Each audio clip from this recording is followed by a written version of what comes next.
நம்ம நண்பர் ஒருத்தர் ஒரு சொந்தமா ஒரு நிலம் வாங்கினார். அது அவர் வெளியூர்ல வேலை பார்த்ததுனால அடிக்கடி போய் அந்த நிலத்தை கவனிக்க முடியல. கொஞ்ச நாள் கழிச்சு போய் அந்த நிலத்தை பார்க்க போனாரு. ஆனா அந்த இடத்துல இன்னொருத்தர் வீடு கட்டிட்டு இருக்காரு. கேட்டா இது அவருடைய நிலம், நான் வாங்கிட்டேன் அப்படின்னு சொல்றாரு.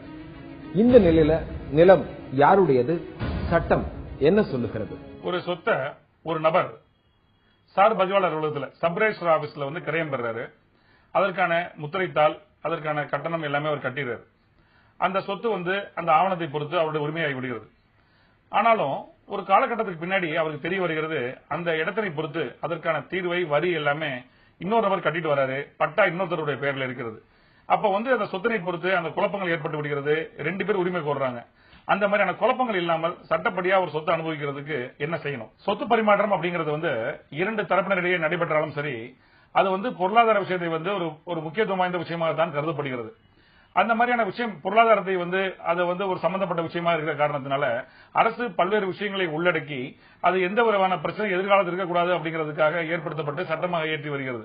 மன்னராட்சி காலத்திலிருந்தே ஏராளமான விஷயங்கள் சொத்தினை பொறுத்து பட்டயங்கள், கல்வெட்டுகள் அப்படிங்கிற மாதிரியான ஓலைச்சுவடிகள் அப்படிங்கிற விஷயங்கள்ல உரிமைகள் தொடர்பான விஷயங்கள் எழுதப்பட்டு இன்று வரை அது பேணி பாதுகாக்கப்பட்டு வருகிறது. இந்தியா 1864ஆம் ஆண்டு இந்தியாவுக்கான பதிவுத்துறை உருவாக்கப்பட்டது. 1899 இந்தியன் ஸ்டாம்ப் பேங்க் புகுத்தப்பட்டது. அதன் பிறகு 1908 பதிவு சட்டம், இந்திய பதிவு சட்டம் நடைமுறைப்படுத்தப்பட்டு இன்றளவும் அது கட்டுப்படுத்தும் சட்டமாக இருந்து வருகிறது.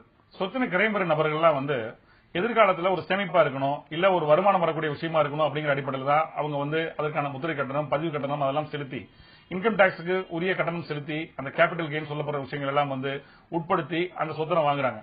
அப்படிப்பட்ட அது விற்பதாக இருந்தாலும் சரி, அது வாங்குவதாக இருந்தாலும் சரி, ஏனைய சட்டங்கள் என்னென்ன சட்டங்கள்லாம் இந்தியாவில் இருக்கிறதோ அந்த சட்டங்களுக்கு கட்டுப்படுத்தி அந்த அடிப்படை தான் ஒரு சொத்து கிரயம் பெற்று ஆண்டு அனுபவித்து வருகிறது. ஆனாலும் இன்றைய ஒரு சூழல்ல சொத்து வாங்கக்கூடிய நபர்கள் ஒரு வில்லங்க சான்றிதழ், என்கும்பரன்ஸ் சர்டிபிகேட் சொல்லப்படுற ஈசி போட்டு பார்த்துட்டு அதுல யார் விற்கிறாரோ அவருடைய பெயர் இருக்கிறது, ஆகவே இந்த சொத்துல எந்த விதமான வில்லங்கம் இல்லை அப்படின்னு நினைச்சு சொத்து வாங்கிடுறாங்க. ஆனாலும் அந்த பட்டா அப்படிங்கிற ஒரு விஷயத்தை பொறுத்த வரைக்கும் அவர்கள் அது கவலைப்படுவதில்லை.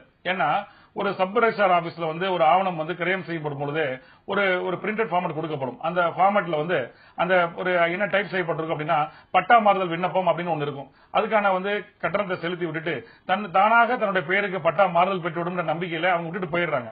ஆனால் பட்டாவை பொறுத்த வரைக்கும் அது இன்னொருத்தர் பெயர்லயோ இல்ல வேற ஒரு பெயர்ல இருந்து வந்தால் அந்த சொத்தினை பொறுத்து எதிர்காலத்திலேயோ இல்ல வாங்கின உடனேயோ அந்த சொத்தினை தொடர்ந்து உரிமை தொடர்பாக அந்த கேள்வி வினாவை எழுந்து விடுகிறது.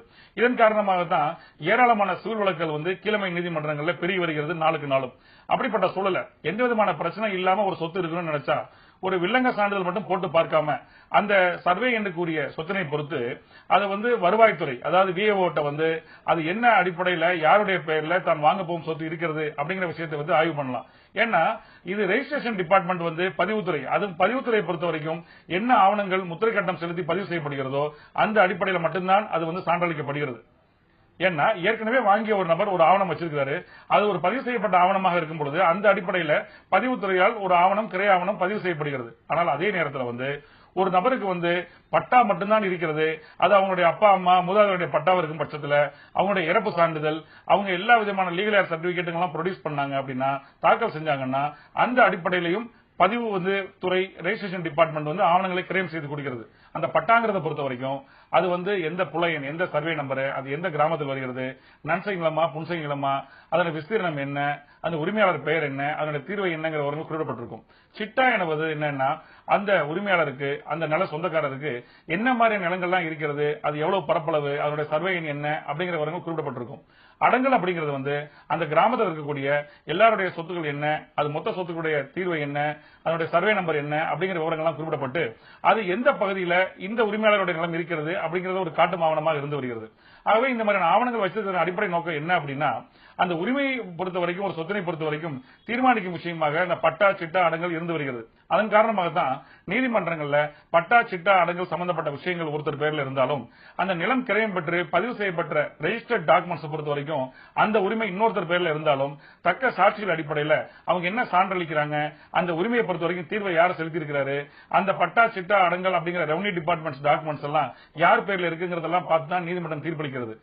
ஆகவே எந்த விதமான குழப்பங்கள் இல்லாமல் எதிர்காலத்தில் ஒரு சுதந்திரமாக ஒரு சுயமாக ஒரு சொத்தை அனுபவிக்கணும், எந்த இடையூறு இல்லாமல் குறுக்கீடு இல்லாமல் ஒரு சொத்தை அனுபவிக்கணும்ன்ற ஒரு நினைக்கக்கூடிய நபர்களை பொறுத்த வரைக்கும் அவங்க ஈசி போட்டு மட்டும் பார்க்காம ரெவன்யூ டிபார்ட்மெண்ட்ல வருவாய்த்துறையில் இருக்கக்கூடிய பட்டா சிட்டா அடங்கல் வாங்கக்கூடிய நிலத்தினை பொறுத்த வரைக்கும் அது யார் பெயரில் இருக்கிறது அப்படிங்கிற விஷயங்களை பொறுத்து அதை பார்த்து வாங்குவது நலம் சார்ந்த விஷயமா இருக்கக்கூடும்.